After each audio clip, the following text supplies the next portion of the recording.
SIR রুখতে পারেনি তৃণমূল, এবার লোক খেপাতে পথে নামছে তৃণমূল। বিএলওরা যেদিন বাড়ি বাড়ি যাবেন সেদিনই কলকাতার রাজপথে এসআইআর এর বিরোধিতা করে হাঁটবেন মমতা, অভিষেক। রাজ্যের ইস্যু থেকে নজর ঘোরানোর চেষ্টা বলে দাবি বিজেপির। घेराव कर्मसूची करेंगे, पूरा घेराव होगा, पूरा आंदोलन होगा, हम नाम काटने नहीं देंगे। মমতার এত হম্বিতম্বি কোনো কাজেই এলো না। বাংলায় এসআইআর আটকাতে পারেনি মমতা ব্যানার্জি, আটকাতে যে পারবেন না তা অবশ্য আগেই জানতেন, আর তাই লোক খেপানোর খেলাও শুরু করেছিলেন। 4 নভেম্বর থেকে বাড়ি বাড়ি যাবেন বিএলওরা। ওই দিনই রাস্তায় নামতে চলেছেন মমতা, অভিষেক। দেশের 12টি রাজ্য এবং কেন্দ্রশাসিত অঞ্চলে এসআইআর ঘোষণা করেছে নির্বাচন কমিশন। বিরোধিতা হচ্ছে একমাত্র বাংলাতে। অনুপ্রবেশকারীদের প্রতি এত দরদ মমতার।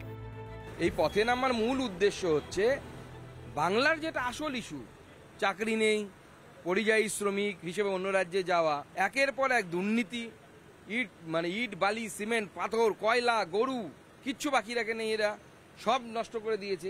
এর থেকে দৃষ্টি ঘোরানোর জন্য এসআইআরকে সামনে ব্যবহার করছে মমতা বন্দ্যোপাধ্যায় এবং তার দল।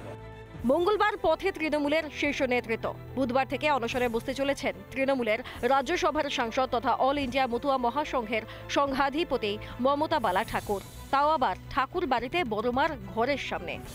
2002 সালের পরে যে ডেটটা তারা ধরেছে তাতে আমাদের লোকের প্রচুর মানুষের ভোট থাকে। অল ইন্ডিয়া মতুয়া মহাসংঘ আজকে মিটিং করে সিদ্ধান্ত হয়েছে যে আমরণ অন্বেষণে আমরা 5 তারিখ থেকে ঠাকুর বাড়িতে বড়মার ঘরের সামনে তারা সেখানে ধর্নায় আমরণ অন্বেষণে আমরা সেটা বলবো।